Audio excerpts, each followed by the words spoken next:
I don't look at it as I'm just doing this guy's contract. I'm looking at it as if everything's handled right on this end, he'll never have to worry about what he's going to do when his playing days are over.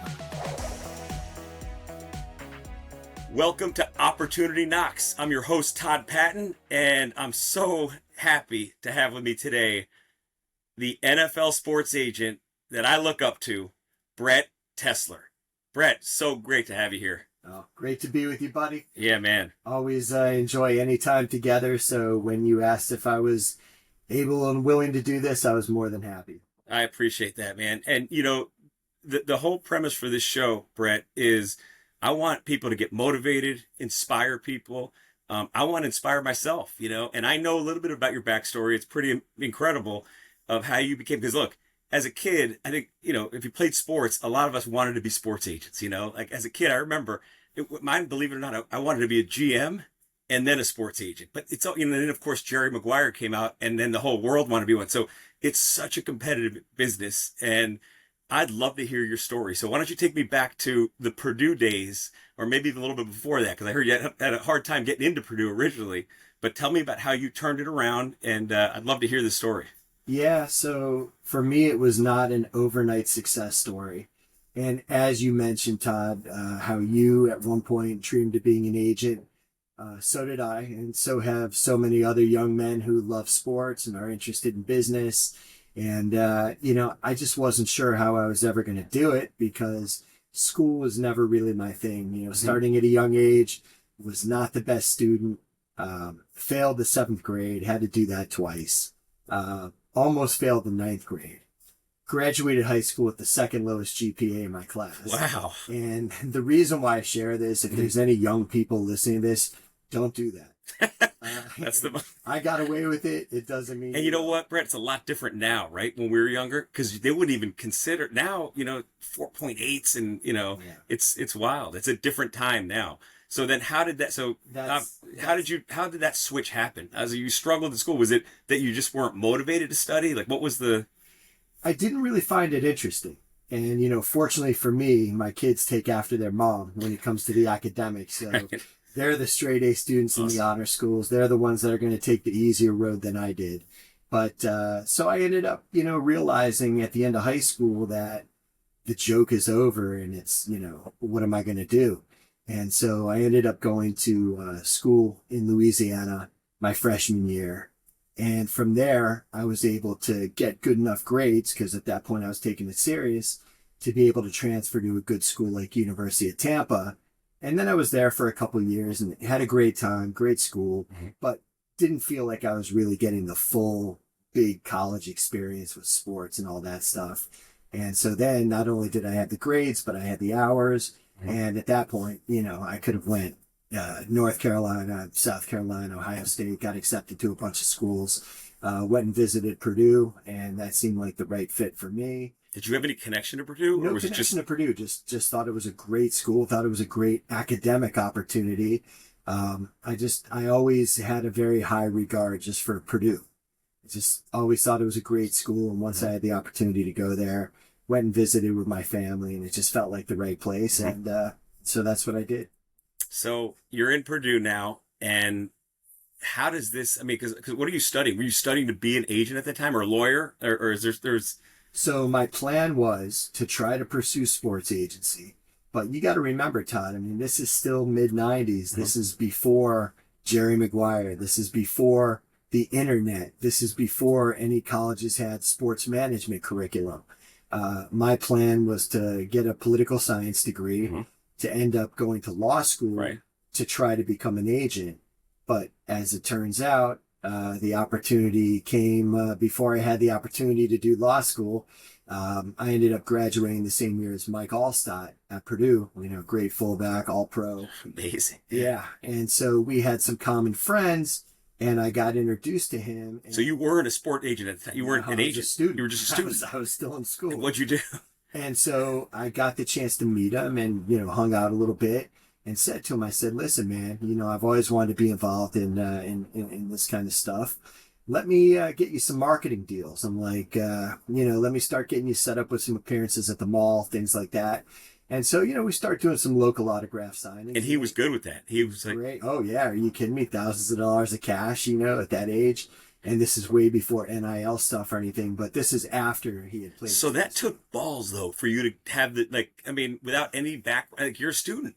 And then you said, hey, you didn't even say I have a company or anything. You said, no. That's pretty awesome. So that it's an opportunity knocking, and you saw it all start. You must have built a trust and a relationship, a friendship with him, where you felt enough to say, let me go and try this out. So there was a memorabilia store in the mall. And again, being a fan of sports like I always was, I used to hang around this place, got to know the owner a little bit. So immediately I thought, hey, here's a way that I can hook them up.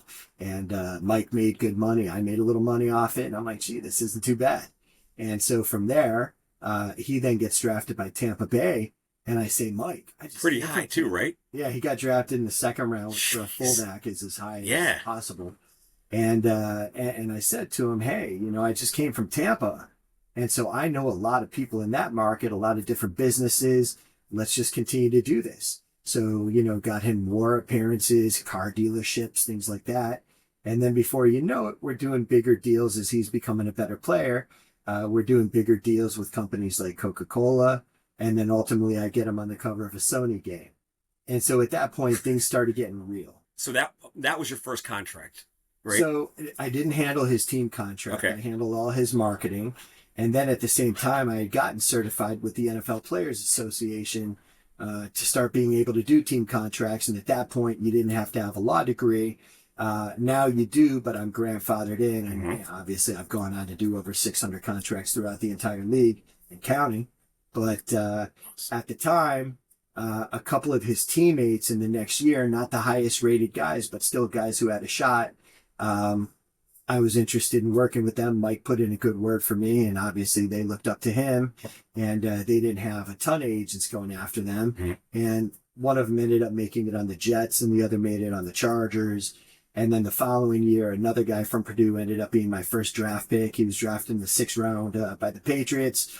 The same round that some quarterback named Tom got drafted. Same round? Same round as Brady. Yep, 6th round. And those two actually played against each other in the Big Ten, so they were roommates for a couple of years. So I used to go stay at Brady's place. Wow, that's cool. Run around with those guys. Yeah. It was good keeping up with him over the years, and certainly very proud of everything he became. So let me ask you something, Brett, because when you mentioned, it sounded like you started out at least as a marketing agent, right? I mean, you were handling the marketing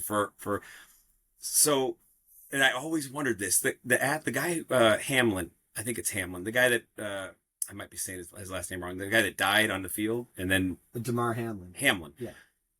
I noticed, I don't know if it was a friend of his or somebody, it wasn't his agent, but they said it was his marketing guy who did all this, I guess he was answering the questions. He was like the spokesperson for that. Is that something that agents work with marketing people, or are they, you know what I'm saying? Is there usually a 2-person team handling the marketing of it, like the trade shows and site, or is that something the agent does? It can be a separate thing, or it could be the same thing. So I naturally handle any marketing opportunities, that most of my guys are able to get. And NFL players aren't as marketable as, say, NBA players, even baseball players. So, for every one Aaron Rodgers who you see on commercials, State Farm, whatever it is, there's, hundreds of other great players who, again, they're great. They make a ton of money, but the marketing opportunities aren't necessarily there. So besides things like shoe deals, local autograph appearances, things like that you'll get approached to do, I help my guys with that stuff. But then if you end up having a guy who is extremely marketable, then, you might pass him off to a big marketing firm in New York or something like that. Collaborate with them. Yeah, absolutely. Awesome. So that's a great start, but now you've built it over the years and you've grown. So how did you, what skill did you learn from this that you could share with us that said, hey, if there's one thing I could take away, I mean, I know there's a lot of different things, but there's one skill, it's this. What is that? So you got to remember, Todd, in this business, and this is the unfortunate thing because I get calls from kids every day, and I always swore that if I was ever fortunate to make it in this business, I would always take the time for people who wanted to be agents to kind of talk to them, point them in the right direction. the same way a couple guys who were successful in my business did with me. I thought they were really cool. One of them is one of my best friends to this day. And then there were some guys that weren't so nice, and I remember that too. So I believe in treating people the way you want to be treated. And so, you know, when these people reach out to me, I have to be honest with them. And so on one hand, I don't want to dissuade them. I would never tell someone not to follow their dreams. Mm-hmm. I did, and it worked for me.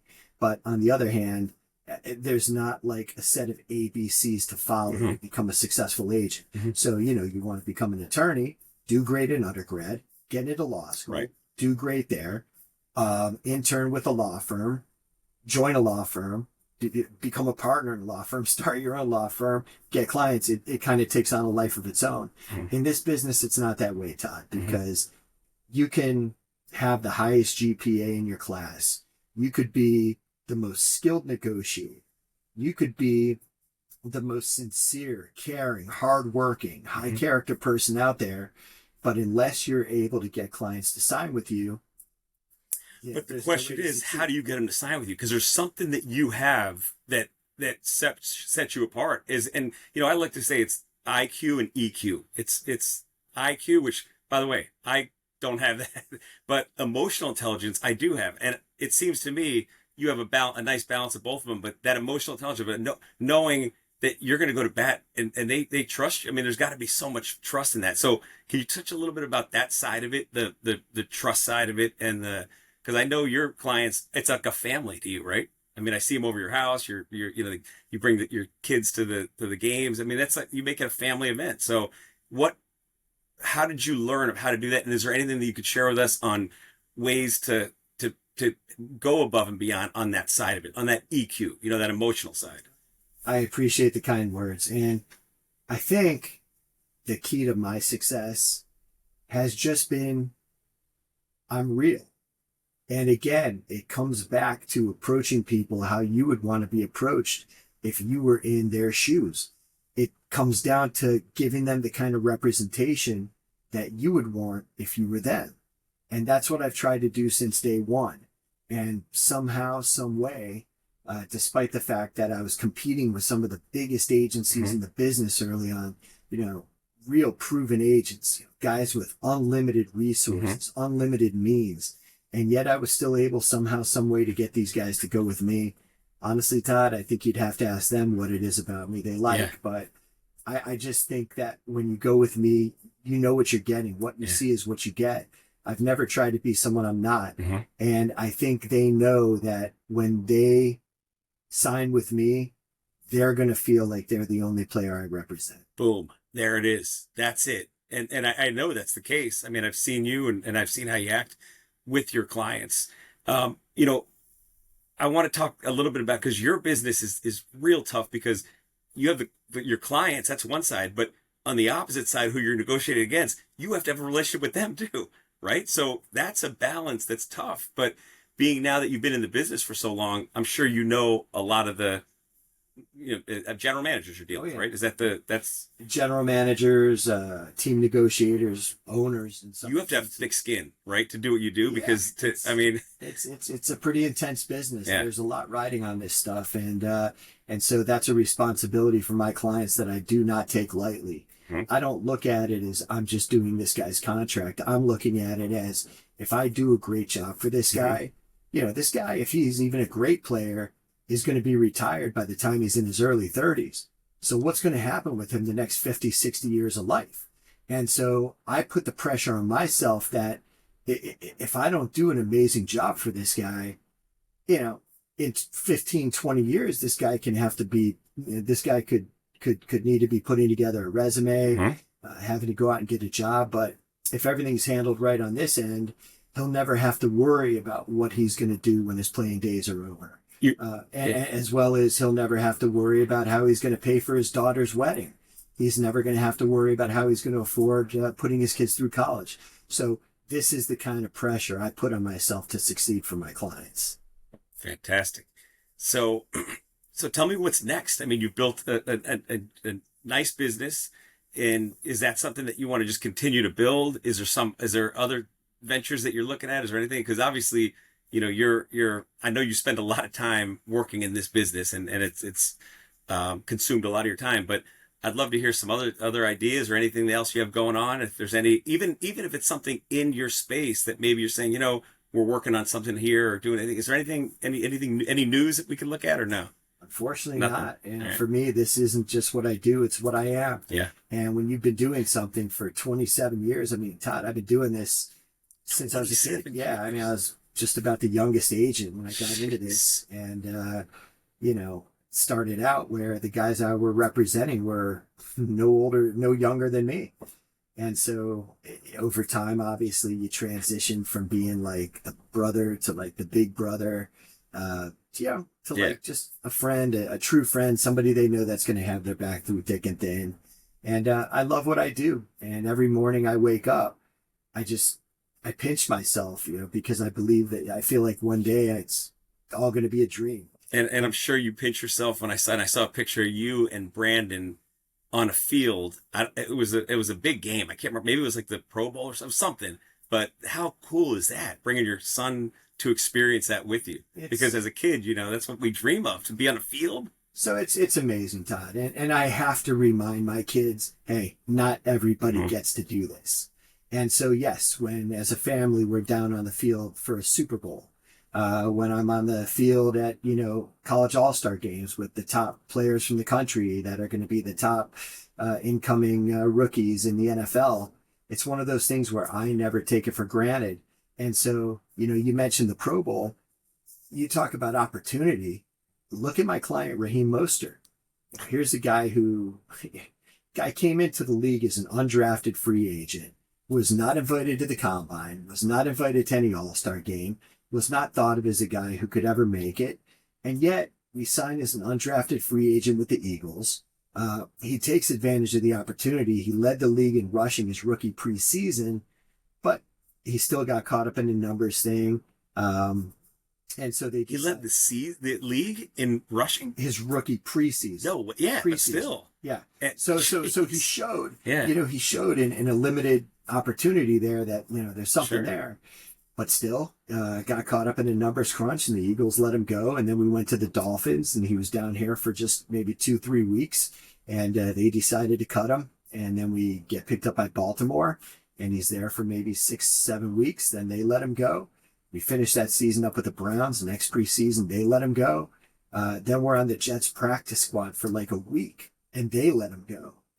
Then we go to the Bears for about a month, then they let him go, and then ultimately we end up with the 49ers, and the rest is history. So that was 6 or 7, I don't remember, I lost 7 count. teams, yep. 7 teams cut him. 7 teams in a year and a half, and then he ends up in San Francisco, and it was just the right place at the right time, and, they finally gave him the opportunity, and he took advantage of it. And then the next year, he ends up leading them to the Super Bowl. A couple running backs in front of him get hurt, and he ends up just taking over. And before you know it, he's the NFC Championship game MVP, leads that team to the Super Bowl.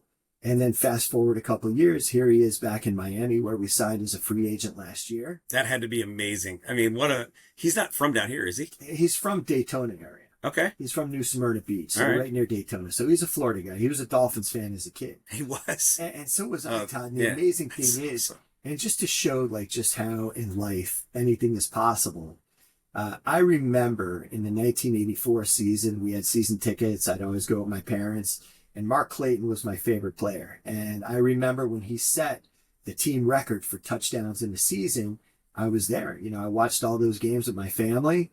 And then amazingly enough, Todd, a month ago, I'm sitting at the Monday night game against Tennessee with my 14-year-old son, who's just a couple years older than I was. Yeah. And we watch Raheem break Mark Clayton's record. How cool. And your son knows Raheem, right? Pretty well. Knows Raheem well. That's so cool. Raheem's been in the league 9 years, so my son was like 4 or 5, and so now he's 14. So wait a second. 9 years he's been? Yeah. And he made the Pro Bowl. Yes, Pro Bowl star. And he was the player of the week? AFC player of the week, yeah. So that's awesome. At 31? Yeah, 31 years old, but low mileage. That's the key with running backs. People overprice prioritize age when it comes to running backs. It's not about the age, it's about the miles. Yeah. It's about the carries. Yeah. And so there's some running backs that are 26, 25 that already have more career carries than Raheem does combined. So he's got a lot of and tread in his tires. He looks so good. Like he's like so fast. I mean, when I saw his speed of 4.39 or 4.4, I was like, how is that? Because he's not a tiny little guy. Like Hill's smaller. Like I can see him be fast. I'm like, no, they're right up. They're close, right? It's only like a 0.1 second, which is remarkable. By the way, I got to tell you a quick story, and I don't think I've told you this yet. Talk about Dolphin fan. I was a huge fan, right? And it was 91. I was a sophomore at Taravella, and my wrestling coach said we're gonna do the we're gonna caddy at the Pro-Am Honda Classic, and I lived right across the street in Cypress Run, and I was like, oh, I'm in. We signed up. My mom wakes me up that morning screaming at me, you overslept. You better get in your bike and run. You know, back then we rode bikes. So I got on the bike and I went 1.5 miles, 2 miles, and they had Brett a bleacher set up with all the caddies, you know, that were there. And there was 2 of them. And my heart's beating. I'm like, not only my mom just beat me down, but now my coach is going to get me. I just overslept, you know, and I get up there and I'm like thinking in my head, how do I get up? As I'm saying this, a Mercedes pulls up and it's Dan Marino walks out and he puts his bag down and they come up. It was almost like perfect timing. They go, the guy with the announcement goes, Billy Barrios, please, you're up for caddying. And I know that's Marino's bag. And Billy's one of my good friends and he wasn't there. And I go, Billy. And he goes, Billy, grab his bag. And he follows me. And it's I mean, this is like, as a kid, I'm like, this is Dan. And this is really happening in real life. Yeah. So my heart's going like this. And the guy goes, Dan, I want you to meet Billy Barrios. And Billy's one of my good friends. The ending of this is even better. So Dan shakes my hand. He says, Billy, great to meet you. I said, great to meet you. And I couldn't even talk. So now we're on hole 1. It was Offerdahl, Marino, Bernard Langer was it, and Duper, ironically, was in the group ahead of us, right? He wasn't in ours, but so now we're teeing up. And this is the main group. So if you remember a sports reporter named Jim Varsalone, he had red hair, bushy hair. He wrote for like the Coral Springs News. And I think Sun Sentinel now he writes for, but in South Florida down here, he wrote for like when I played Little League Baseball and soccer, if I scored a goal, you know, he'd write like so I knew him and he knew of me. He's there. He's like, Pat, I got to get this story. So he writes a story and it goes in the paper. And the headline was, and I'm going to show it to you, is Sleepy Patton leads quarterback in pro. It doesn't even mention Marino. So, and the whole story is about how I overslept, and Billy Barrios, every year he posted on Facebook and it pops up as a memory. So every year I get a call from him saying, yeah, you won. So that's my Dan Marino story. It's great. It's awesome. But, man, look, I want to finish with this because your story's awesome. It's inspiring. I loved hearing it. And, but yeah. The best part, the best opportunity story I have was the greatest thing. I always tell everybody that I owe everything in my life to this business, and I do, because I ended up meeting my wife Lonnie, who you've known for years. Yep. I met her in the airport on the way to one of my players' weddings in Denver, and so, you know, if you weren't an agent, you would never have this life. I never would have been there. I never would have met her. Wouldn't have my kids. Wouldn't be here talking to you. Isn't that wild? So life. Talk about an opportunity knocking. We could talk business all day, but there it is, man. And the thing was, I had about like 5 minutes to get her number before we had to get on a plane. So probably my best recruiting pitch ever. Well, I want to kind of hear it. Was it smooth? I mean, was it she was up on the stairs, right? She was going down the escalator. She was going down. I saw her. So we're going into security and I'm thinking, oh, great. You know, I'll have time to talk. We come down. There's nobody in the line. She goes right through. By the time I get through with all my laptop, this and that, she's gone. And so then I go down to my gate and sure enough, you know, her gate's right next to it. So she's sitting there. There's an empty seat. I asked her if I could sit with her and introduced myself. Very quickly asked her if she had a boyfriend. She said no. I said good. So you went right in. Went right in, right in, brother. That's awesome. And got the number, and then when I got back in town from that trip, we got together, and we haven't been apart since. Awesome, man. What a story, and what a way to finish this. Brett, an honor, and I'm so glad we did this, and you did this again. By the way, Brett came the second time for me. He didn't have to do that, and I really appreciate that. Unfortunately, the air wasn't working in my sprinter. We were both sweating bullets. I'm going to put some pictures up of that because it was funny. But I really appreciate you doing it again, and look forward to what the future of you and your company and your family. It's been fun to follow you, man. Anything for you, man. Glad we could do it. You're the best, man. Thanks, brother.